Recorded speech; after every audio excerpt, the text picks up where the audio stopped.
بسم اللہ الرحمن الرحیم۔ پچھلے سبق میں آپ کو تختی نمبر 8 اس کا قاعدہ اور اس میں ایک چند باتیں جو ہے سمجھائی گئی تھیں۔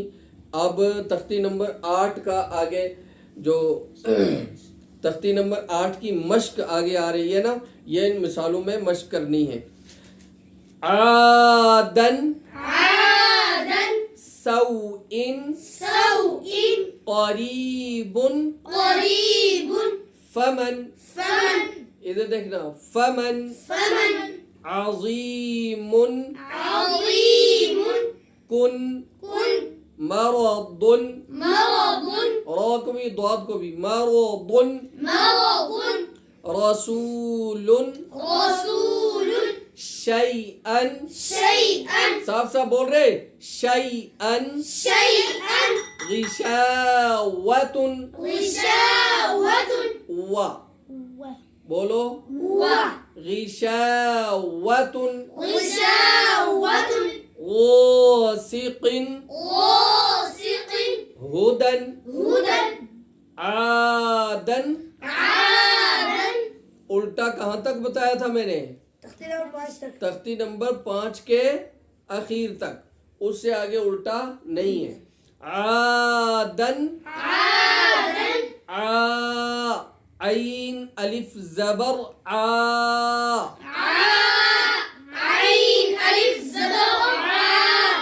دن دال دو زبر دن عادن۔ اجرا کرو، الف سے پہلے زبر ہے، اس لیے الف مدہ ہوگا۔ الف مدہ کو ایک الف کے برابر کھینچ کر پڑھیں گے۔ زور سے بولو بھائی۔ دال کے اوپر 2 زبر کی تنوین ہے، تنوین اور نون ساکن کی آواز ایک جیسی ہوتی ہے، ایک جیسی ہوتی ہے یہ بھی بول سکتے ہیں، اور تنوین اور نون ساکن کی آواز یکساں ہوتی ہے یہ بھی بول سکتے ہیں۔ یکساں فارسی کا لفظ ہے اور ایک جیسی ہوتی ہے اردو ہے۔ جو بولو، عادن سوء سو سین واو زبر سو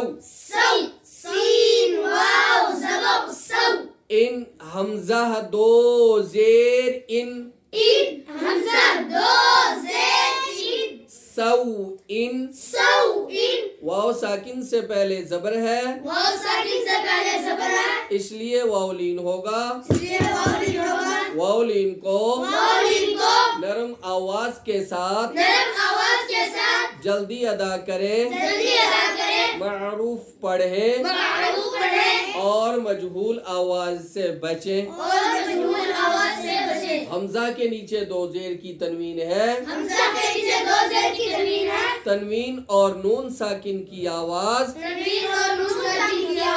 یکساں ہوتی ہے۔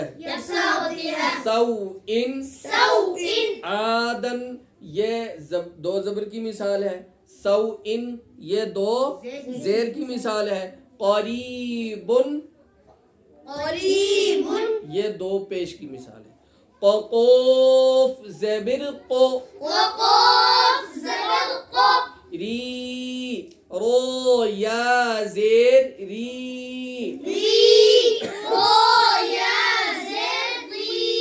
قری بن با 2 پیش بن قریب بولو، قاف کے اوپر یا ساکن سے پہلے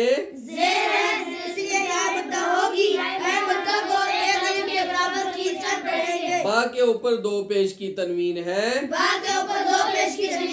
تنوین اور نون ساکن کی آواز یکساں ہوتی ہے۔ قریب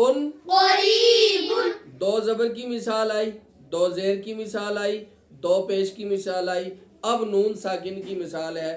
سمجھے، تنوین اور نون ساکن کی آواز ایک جیسی ہوتی ہے، یہ بات بتانی تھی نا۔ اور تنوین اس میں کتنی چیزیں ہیں؟ 3. تنوین کس کو بولتے ہیں؟ 3 چیزوں کو تنوین بولتے ہیں. 3 چیزوں کے مجموعے کا نام کیا ہے؟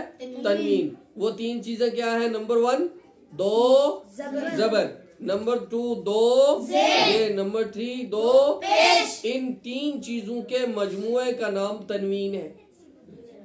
ان 3 چیزوں کے مجموعے کا نام بول یار تنوین ہے. سمجھے؟ اور نون ساکن، تنوین اور نون ساکن.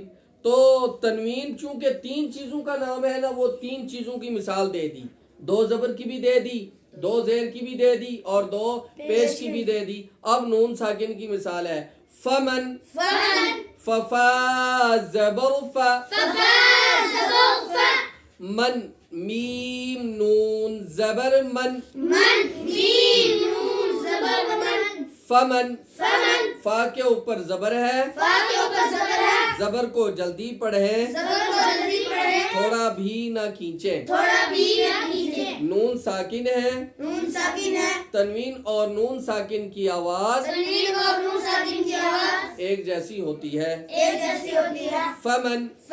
اچھا یہاں پر آپ نے ایک چیز محسوس کی، یہاں کچھ رد و بدل ہوا ہے. کیا ہوا ہے بتا سکتے ہو؟ کیا زبر کا قاعدہ؟ کون سے پر زبر کا قاعدہ نہیں بولا؟ Very good. میم کے اوپر میں نے یہ نہیں بولا کہ میم کے اوپر زبر ہے، زبر کو جلدی پڑھے تھوڑا بھی نہ کھینچے. کیوں نہیں بولا؟ عبدالحنان کیوں نہیں بولا؟ میں نے اس لیے نہیں بولا کہ جس ساکن حرف سے پہلے زبر یا زیر یا پیش ہو، اوئے دماغ کے ساتھ سمجھنا، جس ساکن حرف سے پہلے حرف کے اوپر، جس ساکن حرف سے پہلے والے حرف کے اوپر کیا ہو؟ حرکات ہوں، زبر ہو، زیر ہو یا پیش ہو. تو وہ اس کو یہ نہیں بولا جاتا کہ پیش ہے پیش کو جلدی پڑھیں، یا زیر ہے زیر کو جلدی پڑھیں، یا یہاں پر میم کے اوپر زبر تھا یہ نہیں بول سکے کہ زبر ہے زبر کو جلدی پڑھیں تھوڑا بھی نہ کھینچے. کیوں نہیں بول سکتے؟ فا کے اوپر ہم نے بولا کہ فا کے اوپر زبر ہے زبر کو جلدی پڑھیں تھوڑا بھی نہ کھینچے. میم کے اوپر کیوں نہیں بولا؟ اس لیے کہ یہ میم کے اوپر جو زبر ہے یہ اونلی فار دا میم نہیں، اس کے اندر نون ساکن بھی شامل ہے. سمجھے؟ یہ زبر میم کا اور نون ساکن دونوں کا ہے. بول سمجھ میں آئی کچھ بات؟ یہ زبر میم کا اور نون کا دونوں کا ہے. بات سمجھ میں آئی نہیں؟ اگر اس زبر کو خالص کر لیں گے میم کے لیے تو نون کا وجود ختم ہو جائے گا. سمجھے نہیں؟ کیونکہ اکیلا ساکن حرف آ نہیں سکتا جب تک وہ کسی کے ساتھ ملے نہ. سمجھے نہیں؟ تو اس ساکن نون کا وجود کس وجہ سے ہے؟ میم کے اوپر جو زبر ہے اس کی وجہ سے. میم نون زبر من. میم کے زبر کو نون کے ساتھ الحاق کریں گے، مکس کریں گے، تب جا کر من بڑھے گا اور نون ساکن کا وجود باقی رہے گا. اگر زبر کو میم کے ساتھ خالص کر دیا تو پھر تو ساکن حرف کا وجود نہیں نہ ہوتا. ٹھیک ہے نہیں؟ تو اس لیے میں نے یہ نہیں کہا کہ میم کے اوپر زبر ہے زبر کو جلدی پڑھے. کہیں بھی جہاں بھی ساکن حرف سے پہلے زیر آئے، اور ادھر سنو، جہاں بھی ساکن حرف سے پہلے زیر آئے، ساکن حرف سے پہلے زبر آئے، ساکن حرف سے پہلے پیش آئے، وہ اس حرف کے لیے خاص نہیں کرنا ہوتا. ارے کچھ سمجھ میں آئی بات؟ فمن عظیم، عین زبر ضی، ضو یا زیر ضی،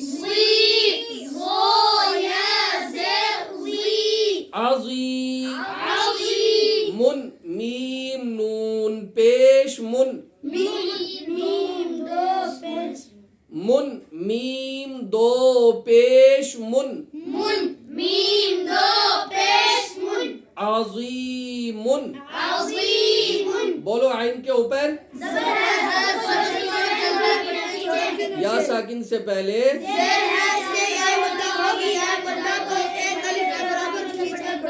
میم کے اوپر